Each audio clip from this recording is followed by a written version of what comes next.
A graça e a paz, queridos. Que bom estar com vocês, gente, mais uma vez. E falar sobre legado. Legado é o que uma geração passa para outra geração. De uma forma bem simplista, é isso que legado significa. O que uma geração passa para outra geração. A própria palavra do Senhor, né, lá no Salmo 145, diz assim: uma geração contará a outra geração a grandiosidade dos teus feitos. Eles anunciarão os teus atos poderosos. E a parte que me coube aqui nesse latifúndio é falar sobre raízes fortes e frutos eternos. Não tem como a gente deixar um legado. Ou seja, tem jeito da gente deixar um legado miserável, viu, gente? O que se deixa para outra geração, quando se fala em legado, você pode deixar um legado de vida e você pode deixar um legado de destruição e morte.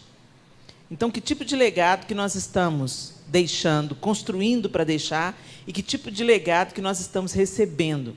Eu me lembro que quando o Gregório McNulty, que era um ministro de louvor, um homem de Deus, faleceu, e eu encontrei com o pastor Cirilo no aeroporto, e a morte do Gregório impactou muito a gente, porque, na nossa perspectiva humana, o Gregório ainda tinha muita lenha para queimar, tinha muita coisa para profetizar, era um profeta do Senhor.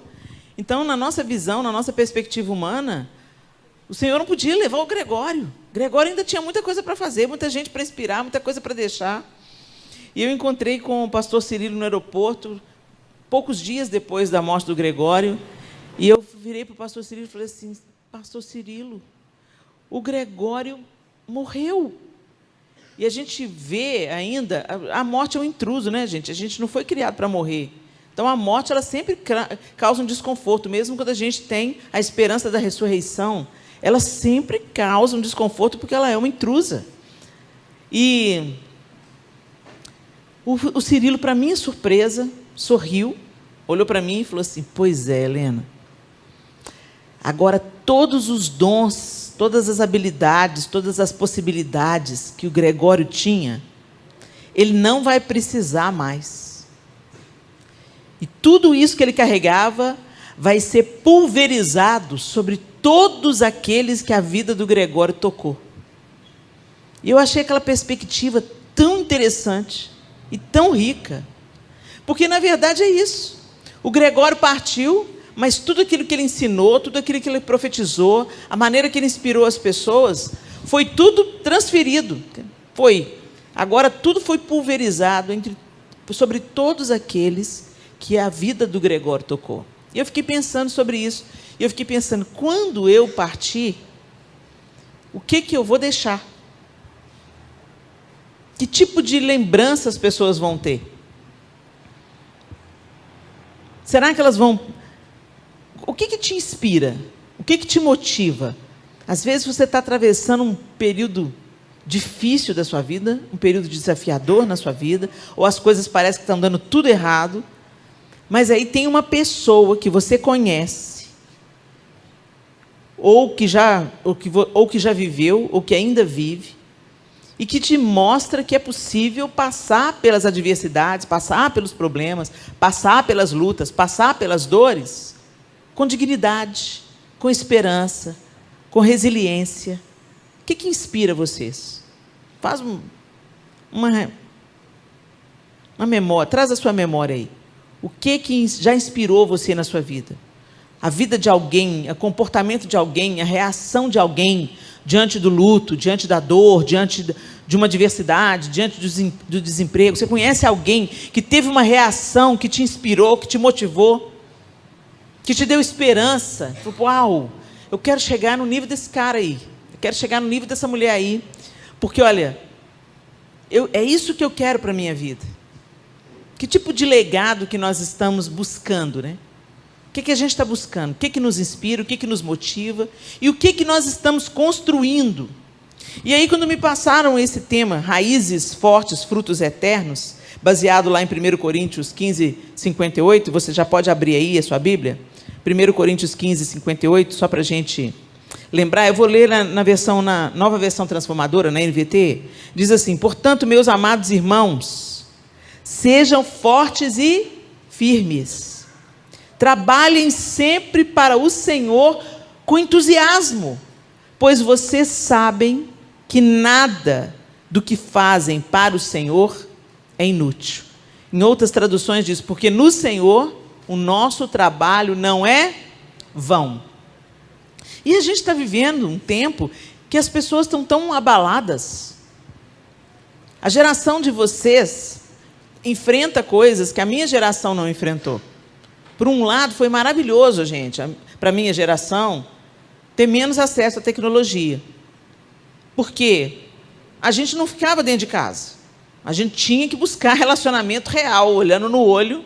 E hoje, o que facilita a vida de vocês também torna a vida de vocês mais desafiadora. Porque é muito fácil vocês se trancarem no mundinho de vocês. É muito fácil vocês começarem a se comparar entre si. Porque, de repente, você olha na rede social, a vida do cara que está lá é tão maravilhosa e a sua parece tão medíocre.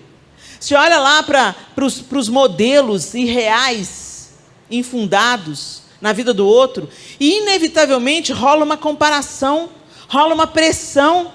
E você tem que ser o cara aberto, legal, e tem que concordar com a vibe que está rolando, e tem que estar em sintonia com o seu tempo. E se você pensa diferente, de repente você sofre uma discriminação na geração que fala que trabalha contra a discriminação. Então, de repente, se você resolve ser diferente, ou seguir um caminho diferente, você é o estranho. Não é o cara que vai com a maioria. Então, isso gera uma pressão. E gera uma pressão porque muitos jovens estão tirando a própria vida. Na minha geração, eu não ouvia falar de suicídio de crianças. E hoje a gente está tendo que lidar com o suicídio de meninos de 10 e 11 anos de idade. Como você pensa, que pressão é essa? Que dor é essa? Porque o suicida, ele não quer morrer. O suicida quer acabar com a dor. Que dor é essa? Que profundidade de dor é essa? Que leva um menino de 10, 11 anos, ou um adolescente de 15, querer cortar os pulsos, querer dar fim na própria vida. Cara, então tem alguma coisa muito ruim em trânsito, tem alguma coisa muito ruim acontecendo. Mas, ao mesmo tempo que tem uma coisa muito ruim acontecendo, eu acredito o seguinte, que quando a gente olha para a Bíblia e a gente vê um grande movimento das trevas contra as crianças, contra os adolescentes, contra os jovens, estava para se manifestar algo muito grande e poderoso. Então, por que, na época que Moisés nasceu, vocês acham que foi coincidência o faraó ter mandado matar os meninos? Vocês acham que foi coincidência? O que moveu o coração de faraó? Que ódio é esse? Vocês acham que foi realmente só o medo do povo que estava se multiplicando, do povo hebreu se multiplicando no Egito, e que podia ser uma ameaça para ele? Essa pode ter sido a explicação mental que ele recebeu pela sugestão de Satanás para exterminar um povo. Mas Satanás estava sentindo o cheiro do que estava para se manifestar. Deus já havia prometido a Abraão que o povo dele seria levado para uma terra estranha, que lá seria escravo por 400 anos, mas ele iria interferir com a sua mão poderosa, iria tirar o povo do Egito. E não era um povo qualquer, era o povo que Deus tinha fundado para a manifestação de Jesus, para a manifestação do Messias. E aí vem um decreto do rei que tem que matar os meninos.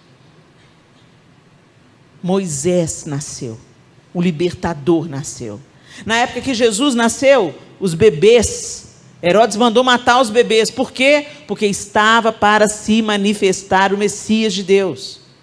Então, gente, eu creio firmemente que quando a gente lê essas notícias terríveis, de exploração infantil, de prostituição infantil, de suicídio de crianças e adolescentes, de uma geração quebrada, seduzida pelas drogas, está para cima. Esse ataque frontal a vocês que são jovens, esse ataque frontal às crianças, esse ataque sem camuflagem, né? Não tem mais camuflagem. O diabo mostrou a sua face. Esse ataque frontal contra vocês nos dá um cheiro, uma suspeita de que algo grande está para se manifestar. uma geração de avivalistas, uma geração apaixonada pelo Senhor, uma geração que não se movimenta por vistas, uma geração que está aprofundando as suas raízes. Eu vejo jovens hoje buscando estudar teologia. Eu não vi isso no meu tempo. Quando eu era jovem, eu não vi esse tipo de envolvimento, de engajamento, a não ser na vida dos seminaristas. Hoje os meninos querem estudar a Bíblia, não é só seminarista, não. Não é qualquer coisa que passa na goela de vocês. Isso é ótimo. Só tem que tomar cuidado para isso não ensoberbecer vocês.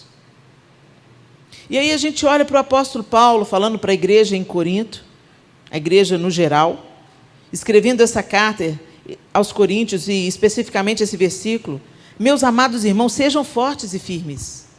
E esse contexto que Paulo está escrevendo isso, tem tudo a ver com o nosso tempo, gente. Tem tudo a ver com aquilo que a gente está vivendo hoje.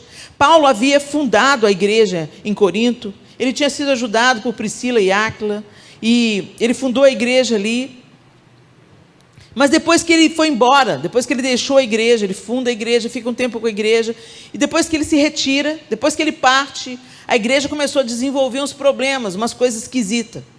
Entre elas, vamos ver se vocês identificam alguma nos nossos dias. Divisões. Orgulho intelectual e espiritual. Tem gente que vai para a internet só para descascar o irmão, porque a teologia dele não está correta. Ô, gente, se a sua teologia não está se tornando mais parecido com Jesus, não presta para nada. Não presta para nada. Se o seu conhecimento da Bíblia não faz você ficar mais parecido com Jesus, é só soberba, só orgulho, é só exibição. Quando você expõe a nudez do seu irmão na internet, ou o conhecimento, ou uma linha teológica diferente da sua, como se você fosse o detector da verdade, o seu irmão, um bastardo, um filho qualquer, ou um herege. Hoje essa palavra está na boca da galera, né? Heresia, heresia, heresia. Às vezes não é heresia não, gente. Às vezes é só uma posição teológica diferente. Ou, às vezes, é um ensino equivocado que a pessoa teve por causa da escola dela. Não porque ela é um falso profeta. Agora, todo mundo que prega alguma coisa que você não concorda, falso profeta. Ô, gente, chamar o irmão de falso profeta é pesado, hein? A maneira da gente combater o ensino equivocado é levando a verdade, ensinando a verdade. E se o irmão está insistindo no ensino equivocado, é hora daqueles que têm mais conhecimento se reunirem, marcar uma reunião com o irmão e exortar o irmão em amor, e não expor a nudez dele na internet. E é isso que está acontecendo nos nossos dias, e é isso que estava acontecendo lá em Corinto. Tinha uma galera lá se achando melhor do que os outros, porque falava em línguas. Eu falo em línguas, você não fala, miserável. Então eu sou mais espiritual do que você. Eu conheço mais. O meu ensinamento é melhor. Eu sou de... Sabe como? Aquelas divisões. E isso está acontecendo hoje. É uma carta tão antiga, mas tem tudo a ver com aquilo que a gente está vivendo hoje. Divisões, orgulho intelectual, orgulho espiritual, imoralidade e impureza. Gente, porque tem gente que está dentro da igreja, mas está transando com a namorada. Está indo para um motel. Acha normal ficar chapado. Acha normal. Não é normal não, gente. Isso é impureza. Seu corpo é templo do Espírito Santo. Você adora a Deus e toma um cafezinho com o diabo? Não se engane, não tem em cima do muro para Deus não, gente. O em cima do muro é território do maligno. Causas na justiça contra os irmãos. Irmão levando o outro na justiça. Coisa lá só de Corinto, né, gente? Não acontece não para a gente, não. Desordens na ceia do Senhor. O povo vinha para a ceia e comia mais do que devia. Quando os irmãos chegavam atrasados para comer a ceia, os irmãos já tinham tomado a ceia. Não era em memória de Jesus, é porque estavam com fome. E hoje tem gente fazendo ceia com Coca-Cola. Isso é desordem na ceia, né? Só lá em Corinto, né, gente? Aqui não. Aqui no Brasil, não. Na igreja moderna, não. Cristãos participando... Olha o que estava acontecendo lá em Corinto. Cristãos participando de festas pagãs com comidas oferecidas a ídolos. Não tem nada a ver, gente. Tem nada a ver. falsos ensinos sobre a ressurreição dos mortos, desordens nos cultos. Tem uns cultos que são bizarros. Eu estou falando, gente, quando eu falo da igreja, eu falo da igreja, instituição no Brasil todo, as várias linhas denominacionais, as várias culturas, né? Porque, gente, a gente é um povo, na multiforme graça e sabedoria de Deus, nós somos também diversos. Você entra numa igreja, numa comunidade de fé, tem um certo código de ética, você entra na outra, né? A galera tem outra liturgia, outro jeito de cultuar, mas é tudo filho de Deus. Eu lembro que uma vez eu fui pregar numa Assembleia de Deus, amo os assembleanos, mas eu fui pregar na Assembleia de Deus, naquele dia meu coração ficou peludo. Porque uma igreja que dá muitas oportunidades. Então, me chamaram para pregar, mas a irmã ia cantar, depois a outra irmã cantou, depois um pastor leu um salmo, depois o outro pastor deu uma palavra, e aí eu fui vendo o tempo passar, falei, meu Deus, eu preparei uma palavra de 40 minutos, e já passou 40 minutos das oportunidades, vai sobrar 10 minutos, como é que eu vou resumir 40 minutos em 10, Jesus, me dá estratégia. E aí, no meio daquela parada, me deu uma canseira. Eu falei assim, não, Jesus, vou falar com o João, que eu não quero mais vir em Assembleia de Deus, não. Falei, confesso o meu pecado. Aqui na minha mente eu falei, aí veio aquela voz, você tem filhos? Parece uma pergunta tão sem contexto, eu estou reclamando dos irmãos, e vem uma pergunta sem contexto. Você tem filhos? Tenho. Quantos? 4. Eles são iguais? Não, cada um de um jeito. Você ama os 4? Amo os 4. Eu também. Foi cirúrgico. Passei uma vergonha. Eu falei, Senhor Jesus, me perdoa. São meus irmãos, são meus irmãos. Aí, pensa aí no seu irmão de sangue. Quem tem irmão de sangue aí? Você ama? Odeia também, né, gente? Entre tapas e beijos, né? Mas vem alguém de fora bater no seu irmão? Não. Irmão meu, quem bate sou eu. Não é assim? Não vem bater no meu irmão, não. Você tem uma picuinha com o seu irmão, vocês não vivem bem, é uma demanda dentro de casa. Mas se alguém estranho vem falar do seu irmão, vem bater no seu irmão, o tempo fecha. Não, você não vai bater no meu irmão, não. O que é isso? Meu irmão meu, quem bate sou eu. Não é assim? A gente toma as dores. Devia ser assim no corpo de Cristo. Mas não, a gente pega o irmão, vai lá e descasca ele na rede social para o ímpio, para aquele que não crê. A gente expõe a nudez do nosso irmão. Mas meu irmão, hein, Helena? Será que é meu irmão mesmo? Olha, até o teste de DNA sair naquele grande dia, é irmão. Se confessa que é a cruz de Cristo, se confessa que Jesus morreu, que veio em carne, crê no Espírito Santo, entendeu? Crê em Deus Pai, Todo-Poderoso, Criador dos céus e da terra. Você proclama o credo? Então deixa eu te falar. Até segunda ordem é seu irmão. O teste de DNA quem vai fazer é Jesus, não é você. Então naquele grande dia ele vai falar, pode entrar, você não te conheço. Mas até lá, nós vamos tratar todos como irmão. Até na hora de brigar, roupa suja se lava em casa. Até na hora de...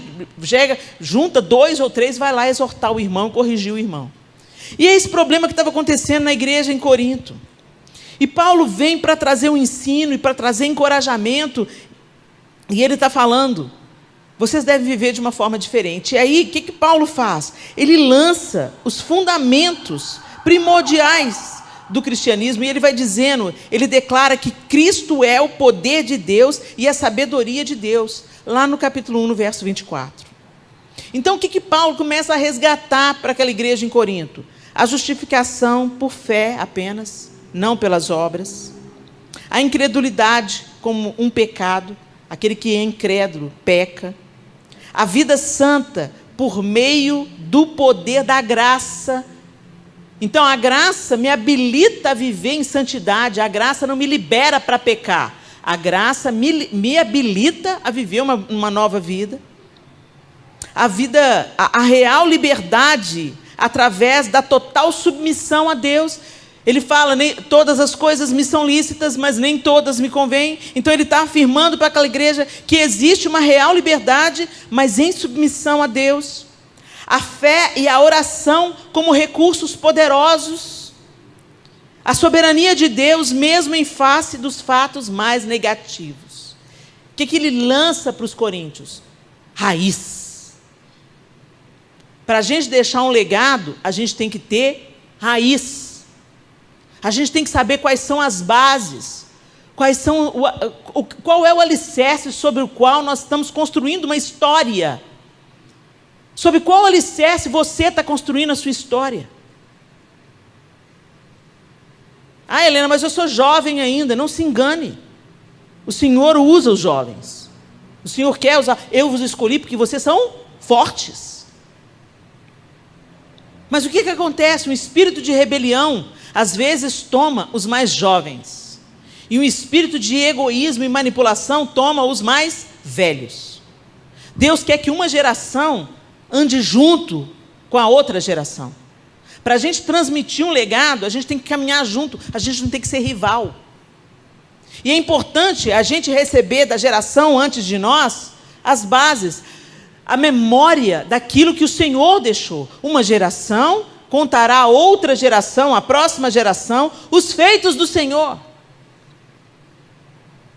A gente tem que, nós como mais velhos, temos que ensinar a próxima geração, lembrar a próxima geração das bases, dos fundamentos, dos alicerces, das raízes, para que os frutos sejam saborosos, sejam abundantes e nutram a próxima geração depois deles.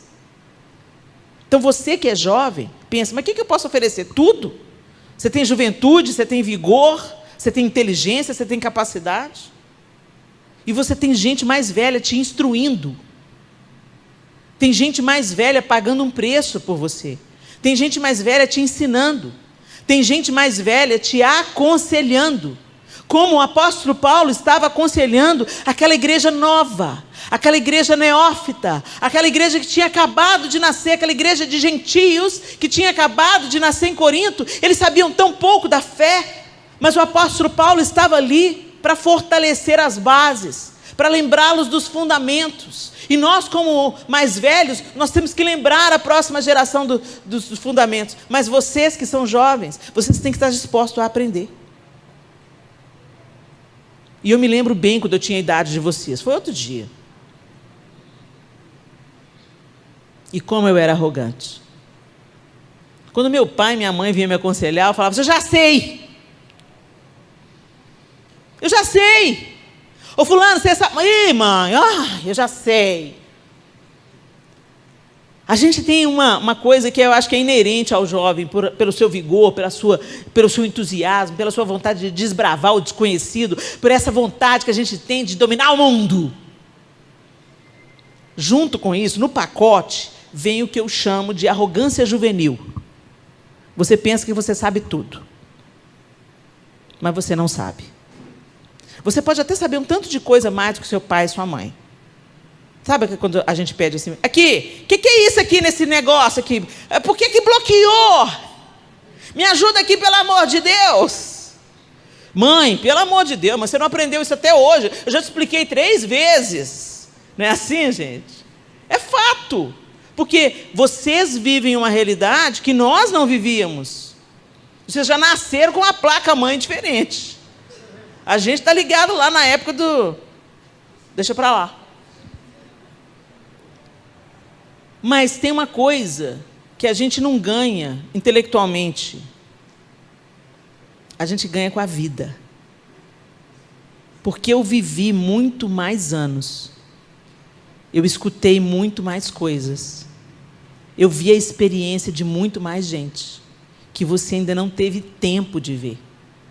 Vocês não são inferiores por causa disso. Só não teve tempo. Vocês já sabem um tanto de coisa, mas vocês não sabem de outras tantas.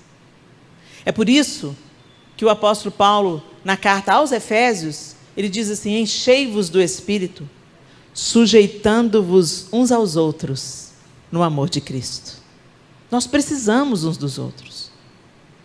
Nós temos que aprender. Você pode aprender com o analfabeto. Teve um dia que eu fui levar um cinto para dar um furo no sapateiro. Cheguei lá, encontrei o seu Joel. E o seu Joel falou assim, não pode ficar aí que eu vou furar os cintos agora mesmo. Eram os 3 cintos. E ele foi conversando comigo.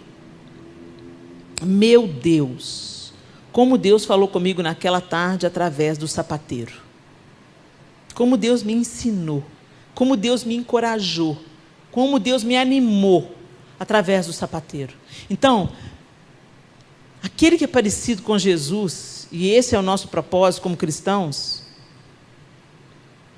está com os ouvidos atentos para aprender dos mais velhos, dos amigos, daqueles que aparentemente não têm nada para te ensinar, mas tem.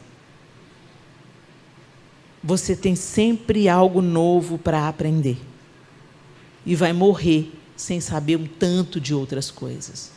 Então, por que essa arrogância? O plano de Deus para nós é que as nossas raízes sejam profundas. E eu quero trazer para vocês aqui um exemplo que a própria Bíblia diz. Lá no Salmo 92, do 12 ao 15, diz assim, o salmista diz assim: os justos florescerão como a palmeira, crescerão como o cedro do Líbano, plantados na casa do Senhor, florescerão nos átrios do nosso Deus. Mesmo na velhice, darão fruto, permanecerão viçosos e verdejantes, para proclamar que o Senhor é justo. Ele é a minha rocha, nele não há injustiça. Olha isso. Ele comparou aquele que teme ao Senhor, aquele que foi justificado, com duas plantas, a palmeira e o cedro do Líbano. Deixa eu contar para vocês as características dessas plantas. A palmeira tem raízes profundas. A raiz da palmeira pode ter até 300 metros de profundidade. Já pensou o que é isso? 300 metros de profundidade. A nossa vida com Deus, ela precisa ser cultivada no secreto. Vocês estão aqui nessa conferência de jovens, isso é maravilhoso. Vocês estão ouvindo o ensino, vocês estão sendo encorajados, vocês estão recebendo equipamento, mas deixa eu te falar, você tem que ir para a sua casa e desenvolver as suas raízes. E por que a palmeira tinha 300, pode chegar até 300 metros? Porque ela vai buscando água. Porque a palmeira, ela vive numa região desértica. Então, ela tem que buscar água, então ela tem que buscar o lençol freático, e ela vai entrando, até achar água, porque é dessa água que ela extrai vida. Mas a gente não vive assim. Uma característica da igreja no Ocidente é que a gente é muito superficial. Isso eu estou falando das gerações no geral. A nossa vida de oração é rasa. A nossa leitura da bíblica é superficial. Você fica ali só nos Salmos e Provérbios, pula Deuteronômio, pula Levítico. Se eu fizer uma pesquisa aqui, quem é que já leu a Bíblia toda mais de uma vez, eu sei que a minoria vai levantar a mão. Como assim? Como assim que a gente diz que ama Jesus, que segue Jesus, mas não busca Jesus? Não, mas eu busco, eu venho na igreja, eu vou nos congressos. Gente, ninguém vive com comida de domingo ou com comida de uma vez por ano. Verdade ou não? Você precisa de comer todo dia. E no nosso hábito ocidental, a gente come 3 vezes por dia, pelo menos, no mínimo. Fora as beliscadinhas que a gente dá. Os saques à geladeira, principalmente vocês que têm essa idade de crescimento. Mas a gente não tem esse mesmo correspondente de busca do Senhor. Por isso nós somos frágeis. Nossas raízes são superficiais. Nas tempestades de areia que a palmeira enfrenta, ela enverga, mas ela não é arrancada. Por quê? Porque tem 300 metros de raiz. Você não arranca 300 metros de raiz. Vocês estão entendendo por que o salmista comparou a vida do justo? Porque o justo busca água. O justo busca a Deus.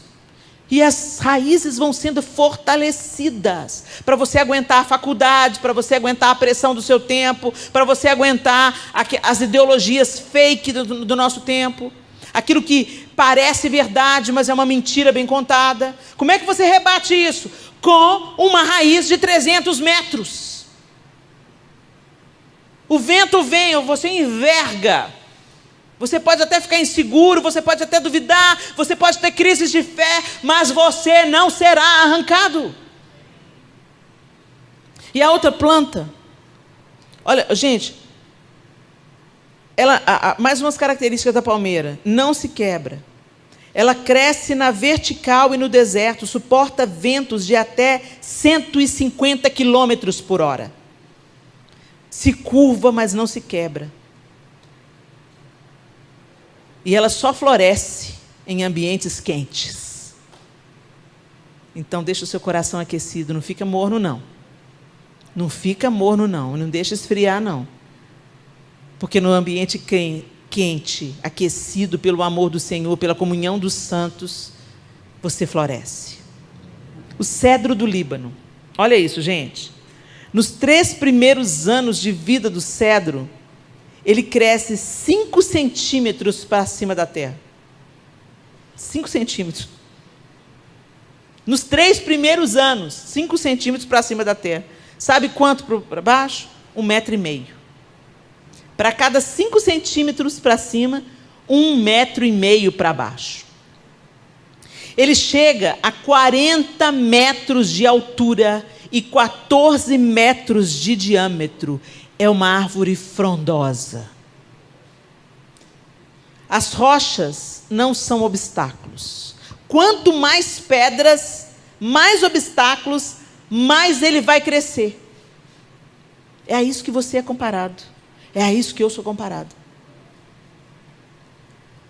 É símbolo de força e de longevidade. A sua madeira foi usada na construção do templo. A resina serve para mumificação. A casca é usada no tratamento da lepra. Ou seja, tudo do cedro se aproveita.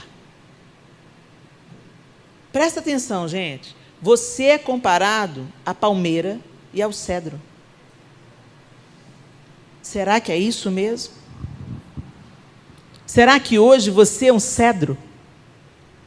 Ou está se tornando um cedro? Será que tudo na sua vida aproveita, constrói, preserva, cura? Porque de tudo se aproveita no cedro.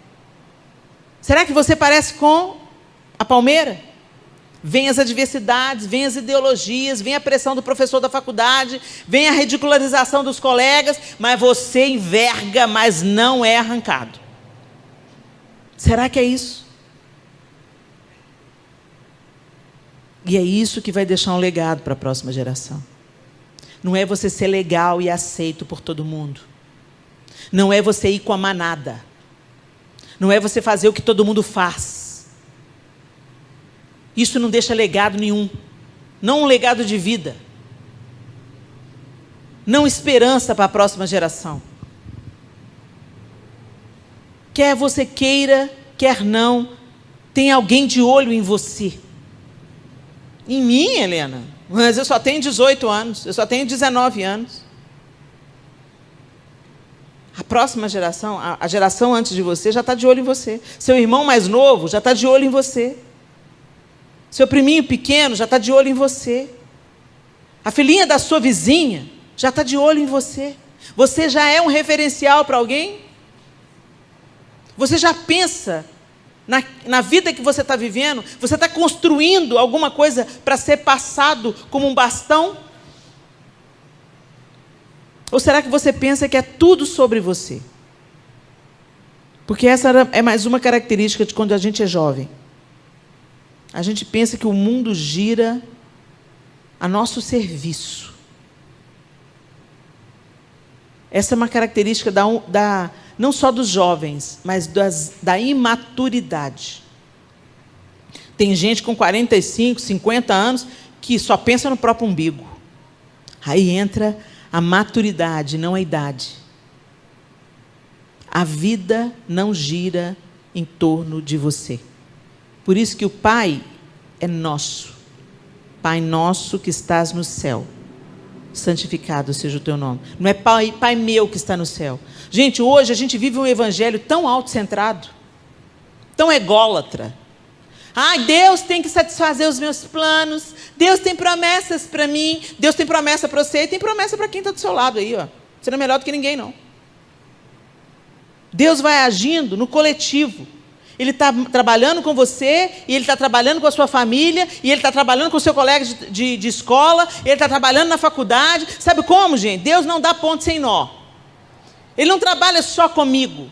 Quando acontece alguma coisa comigo, Ele está trabalhando comigo, Ele está trabalhando com a minha família, Ele está trabalhando com o meu marido, Ele está trabalhando nos lugares onde eu ministro, Ele está trabalhando com um todo. Mas nós temos uma visão extremamente egoísta. Por quê? Porque o nosso parâmetro é esse mundo. E esse mundo, muitas vezes, motiva a gente numa visão altamente ególatra. A idolatria do ego. Deus existe para satisfazer os meus desejos. E a gente acha, a gente até se apropria de uma visão legítima, que Deus é nosso Pai, que Ele é misericordioso, que Ele nos ama e que Ele vai fazer tudo para que a gente atinja o nosso propósito, a plenitude do nosso propósito. Mas não é só sobre você. Deus me ama e Ele não ama a Sofia menos. Tem um plano para mim? Tem um plano para o meu amigo? Tem um plano para o meu pai? Tem um plano para minha mãe? Mas a gente pensa que Deus é um gênio da lâmpada, que vai satisfazer todos os nossos caprichos.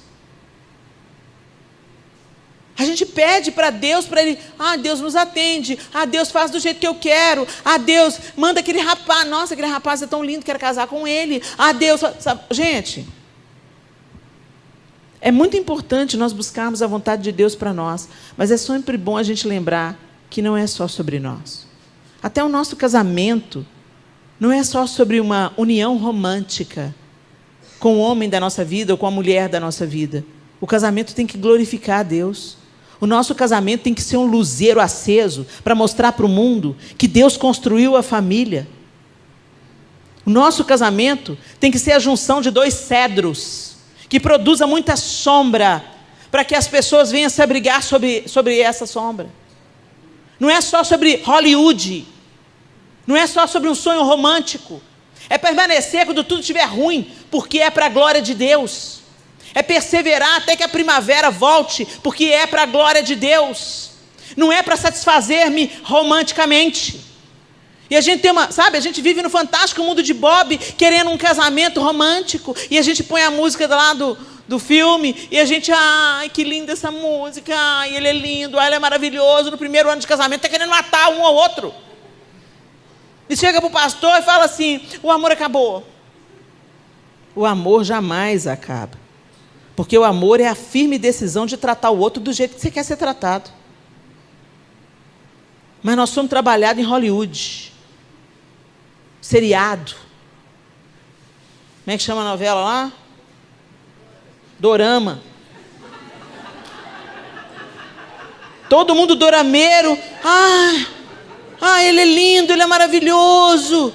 No primeiro fracasso que o cara dá, não, ele não é maravilhoso, eu quero casar com um coreano. Acorda, gente. Acorda, é muito legal a gente ver, ter os entretenimentos, curtir as coisas, ok, mas olha, gente, não se engane, o mundo jaz no maligno, e o diabo não vai perder uma oportunidade de manipular o seu pensamento, e a forma mais eficaz dele manipular o seu pensamento é no entretenimento, cara, porque no entretenimento você não percebe que está sendo enganado, e você vai comprando uma verdade do diabo ao invés de comprar a verdade de Deus. Você abraça um propósito romântico e ilusório ao invés de abraçar o propósito de Deus. Eu não estou dizendo que você tem que casar com uma mocréia só para cumprir o propósito de Deus, não. Estou dizendo que eu vou casar para o propósito de Deus, não sinto atração nenhuma por ela, ela é uma jararaca, mas vamos casar. Não funciona assim também, gente. Tem que ter um mínimo de empatia, de atração, de querer estar junto, de querer construir alguma coisa junto. Mas isso só não basta. Tem que aprofundar a raiz. Sai. Coraçãozinho. Ai, ele é tão lindo. A mulherada está indo para a Coreia. A mulherada parou de ir para a Disney, está querendo ir para a Coreia na ilusão de achar um coreano. Oh, gente, para, gente, vamos crescer, gente. Aprofunda a raiz. Essa raiz tem que ter 300 metros. Olha, um homem de verdade, que seja um cara de caráter, que seja um cara que gosta de trabalhar, que seja um cara que ama a Deus mais que ama você, porque se ele amar a Deus mais que ama você, ele vai te cuidar como uma princesa. E que a união de vocês seja para a glória de Deus, não seja apenas para se satisfazer mutuamente. Vocês estão entendendo? Eu estou ilustrando aqui com a ideia do casamento, porque eu sei que é um sonho que passa pela cabeça dos jovens, construir uma família. Mas o pano de fundo desse sonho, muitas vezes, é o ideal hollywoodiano, mentiroso, fake, superficial. E que cria muita frustração. Hoje, mulher devia ser... Um terapeuta amigo meu disse que mulher só podia ver filme romântico depois de 45 anos de idade. Gente, porque a gente já é romântica de natureza. Aí fica viajando na maionese. Vê o dorama e fica esperando achar o cara igual o dorama. Não vai achar nunca. Porque o homem de verdade não parece com os caras do dorama, entendeu? Eles são uma ilusão. E às vezes você despreza um cara que é temente a Deus, um cara que ama Jesus, um cara que, sabe, está disposto a dar a vida pela esposa, está disposto a amar o Senhor acima de todas as coisas. Um cara que tem sonho missionário. Missionário? Não tem chamado missionário. E a gente acaba vivendo a vida inteira para o nosso próprio umbiguinho. Para a gente produzir frutos eternos. Para os frutos da nossa vida serem saborosos. Para nutrir a próxima geração. Nós temos que sair da superficialidade. Nós temos que quebrar o padrão hollywoodiano. Nós temos que filtrar as coisas que nós absorvemos. E nós temos que buscar o propósito de Deus para nós, o sonho de Deus para nós. Que é que o nome dele seja glorificado, que o evangelho seja expandido. Tem gente que diz, mas qual que é o meu propósito? O seu propósito é glorificar a Deus. Mas eu não sei do meu propósito. O seu propósito é tornar Jesus conhecido. O seu propósito é ser testemunha de Jesus, seja no seu trabalho, seja através da sua profissão, através do seu casamento. O seu propósito é o ID, é anunciar que há uma esperança, é anunciar que há um Cristo que morreu, ressuscitou e voltará. É saquear o inferno. Esse é o nosso propósito, não tem conflito nisso, gente. Mas qual que é o propósito de Deus para mim?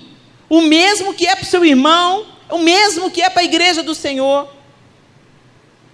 Mas a gente está tão trabalhado no egoísmo, que a gente fica, sabe, querendo que o profeta venha, põe a mão na nossa cabeça, fala isso que te digo, o meu plano para ti é esse, a minha promessa é essa.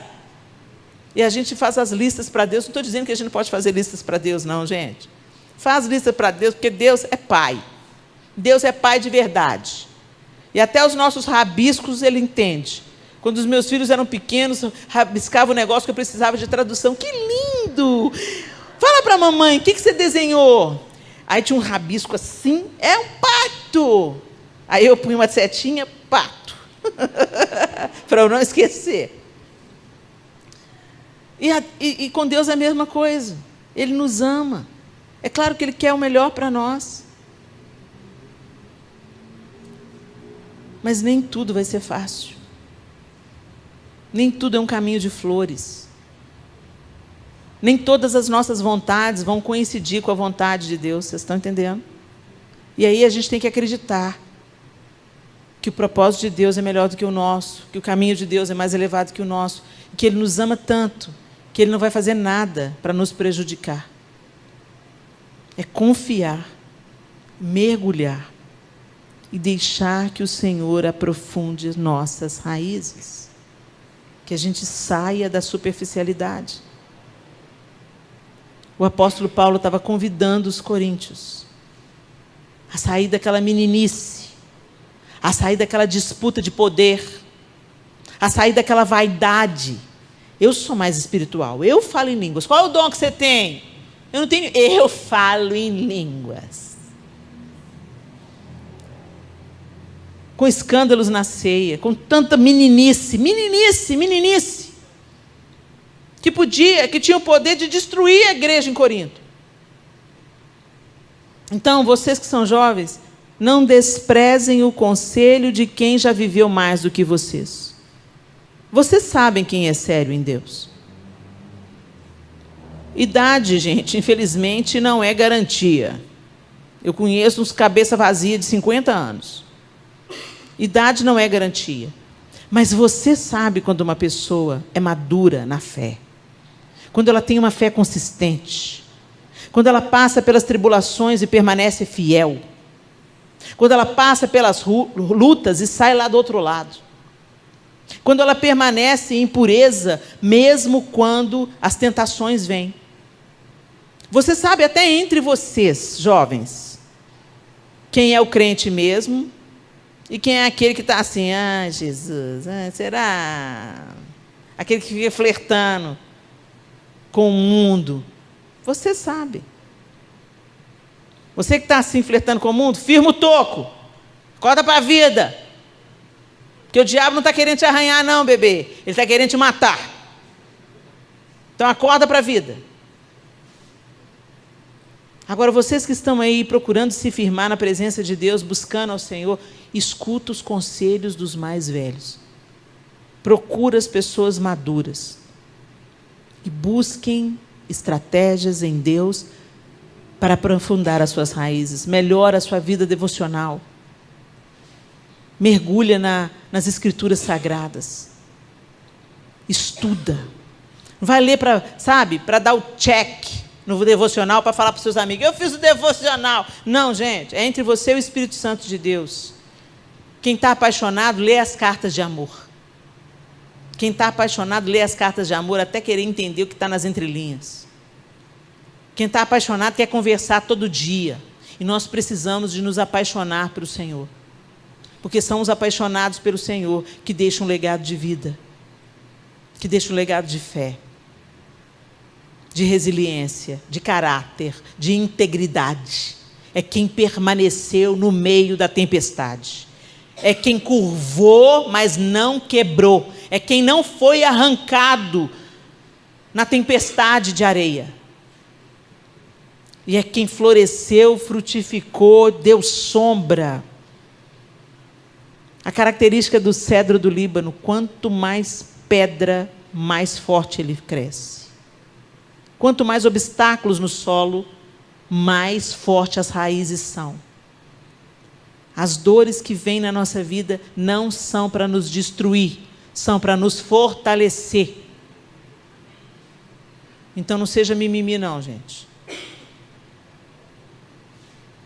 Aprofunda as raízes até encontrar água, até encontrar substância, até encontrar Deus. Fecha seus olhos. Eu queria que você pensasse na vida que você está vivendo até aqui.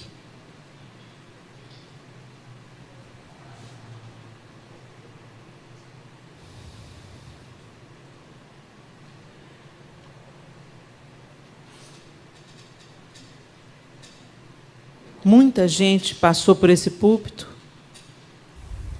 ensinou, desafiou,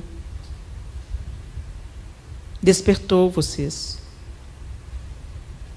Não apenas nessa conferência, mas nas outras conferências. Nos cultos, nos acampamentos que vocês fazem. E o que você vai fazer com isso? A quem muito é dado, muito será cobrado.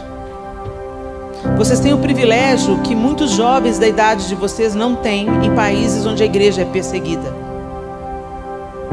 Vocês Vocês podem sair num acampamento, num retiro e passar 3 dias juntos, ter experiências com Deus juntos, cultuar juntos, vir aqui para frente e celebrar a Deus juntos, dançando juntos. Não pense que isso é privilégio de todos. Existem países que têm moças e rapazes da idade de vocês que não podem ter uma Bíblia, e você tem e não usa. Você recebe ensino, entra no ouvido, sai no outro. Se é isso que está acontecendo com você, é tempo disso mudar. Porque Deus está procurando adoradores que o adorem em espírito e em verdade. E adoração não é música. Adoração é uma vida de devoção, onde a gente coloca Deus na centralidade de tudo que a gente faz. Na faculdade, Ele é o centro. No casamento, Ele é o centro. No namoro, Ele é o alvo, Ele é o centro. Isso é uma vida de um adorador. Ele quer bendizer ao Senhor, celebrar ao Senhor, se devotar ao Senhor em todo lugar, em qualquer circunstância. E é esses que o Senhor procura, que não dependem de um lugar físico para estar adorando, mas que adoram na universidade, na maneira que trata o outro, que adoram em generosidade, quando voluntaria parte do seu tempo para servir o outro. Adoram quando percebe alguém que está isolado dentro da igreja, que tem a sua idade, mas você ignora. Não, o adorador não ignora ninguém dentro da igreja. O adorador não se fecha em guetos, em turminhas, em grupinhos. Um adorador tem os olhos atentos para aquilo que Jesus está atento.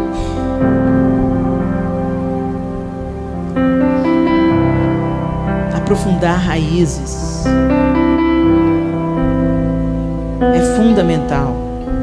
E não existe isso se a gente não busca uma vida de adoração ou uma vida de devoção. O devoto é aquele que negocia qualquer coisa para expressar o seu amor prático. Não amor de balela, não amor de canções e camisetas. Um amor que faz, um amor voluntário, um amor que se entrega. Jesus amou, por isso Ele deu a sua vida. Deus amou, por isso Ele deu Jesus. E nós? O que nós vamos deixar para as pessoas que vêm atrás da gente? E o que nós estamos absorvendo e recebendo daqueles que já estão adiante de nós?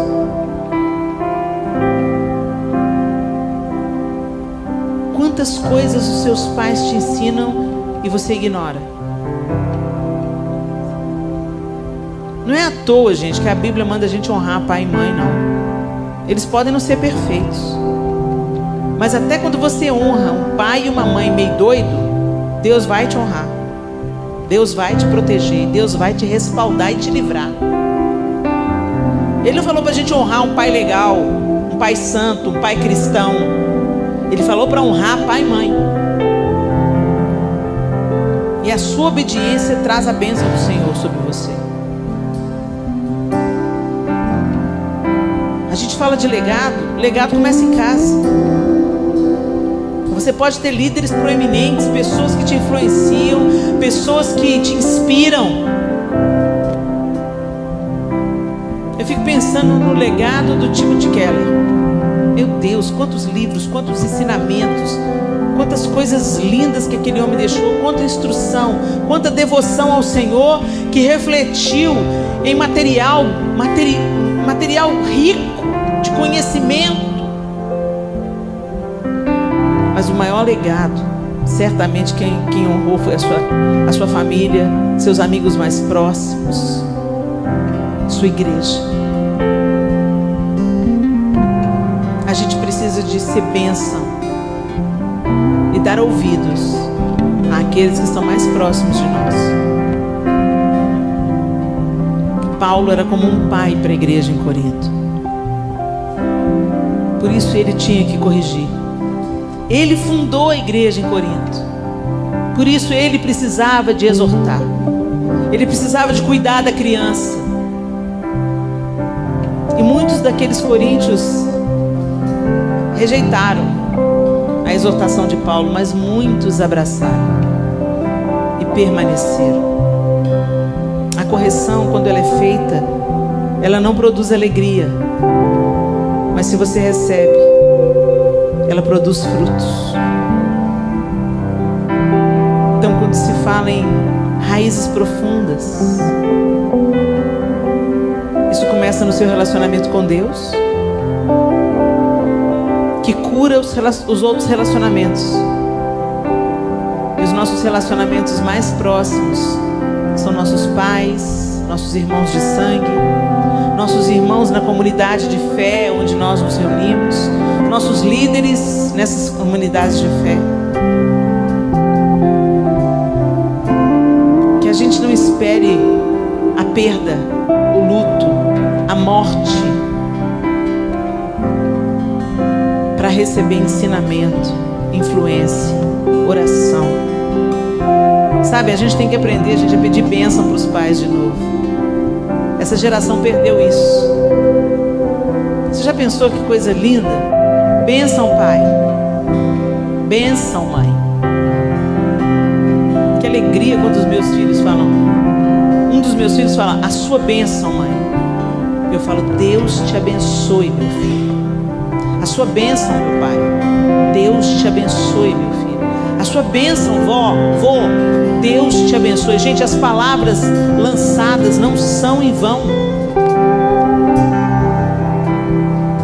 E a gente está recebendo um legado dos nossos pais quando a gente pede a bênção a eles. Me abençoa, pai. Me abençoa, mãe. A bênção. A gente precisa de resgatar algumas coisas. Os patriarcas abençoavam. A gente tem que abençoar os nossos filhos. Ah, mas o meu filho está me dando trabalho demais. Abençoa o seu filho. Eu me lembro quando um dos meus filhos estava esquentando muito a minha cabeça no final da infância, início da adolescência. Eu pensei: meu Deus, esse menino na adolescência vai me dar trabalho demais. E eu comecei a profetizar. Eu punha a mão na cabeça dele e falava: Arthur, você é uma bênção. Você é um ungido do Senhor. Você vai dar trabalho para o inferno, Arthur. Abençoe, abençoe, abençoe. E eu quero liberar uma palavra de bênção para você que tem de 25 anos para baixo. Eu queria que os que têm menos de 25 anos ficassem de pé no seu lugar.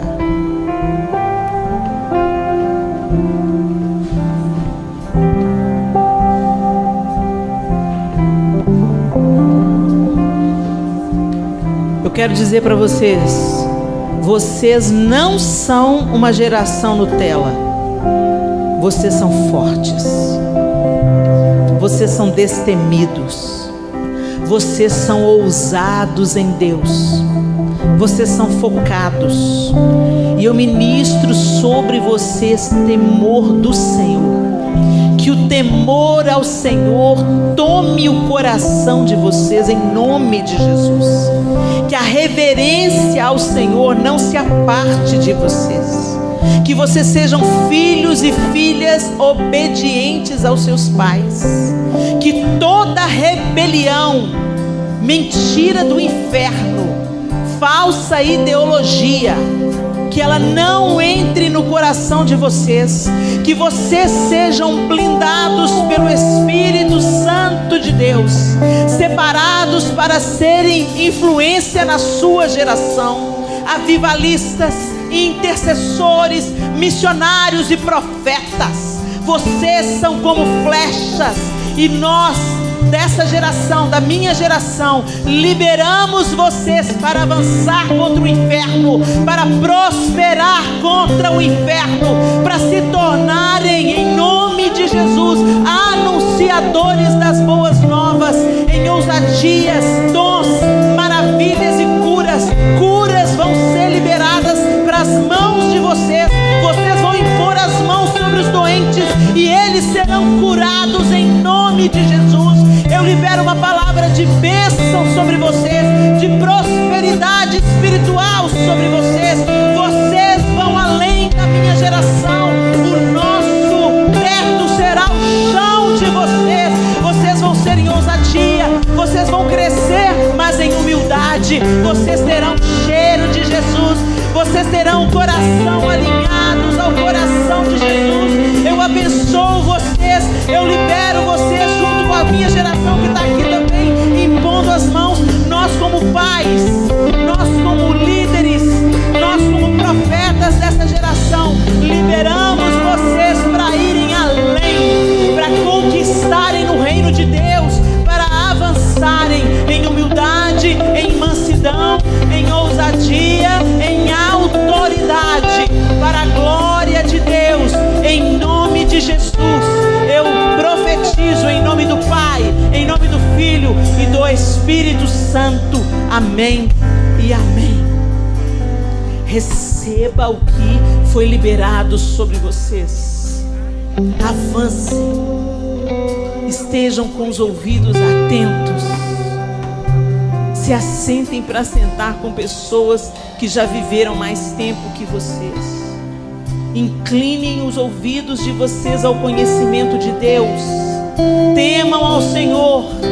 Voltem para o quarto de vocês e aprofundem suas raízes até encontrar a água da vida, em nome de Jesus. Amém e amém. Senhor, nós te agradecemos por essa noite bendita. Agradecemos porque o Senhor nos reuniu aqui. Agradecemos porque o Senhor é que sabe que pensamentos que tem a nosso respeito, pensamentos de paz e não de mal, para nos dar um destino, uma herança. Ó Senhor, ensina-nos, ó Deus, ajuda-nos a sermos fiéis à Tua palavra, aos Teus ensinamentos, obedientes ao Senhor, nos bons dias e nos dias ruins. Sustenta-nos, ó Deus, aprofunda nossas raízes, para que os frutos sejam eternos. E que o conselho que Paulo, Senhor, deu à igreja de Coríntios, sejam fortes e firmes, trabalhem sempre para o Senhor com entusiasmo, pois vocês sabem que nada do que fazem para o Senhor é inútil.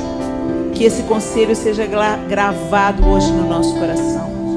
Que cada pessoa nesse recinto, Senhor, seja forte e firme, trabalhe sempre para o Senhor com entusiasmo, porque no Senhor o nosso trabalho não é vão. Nós oramos em nome de Jesus. Amém e amém. Deus abençoe vocês.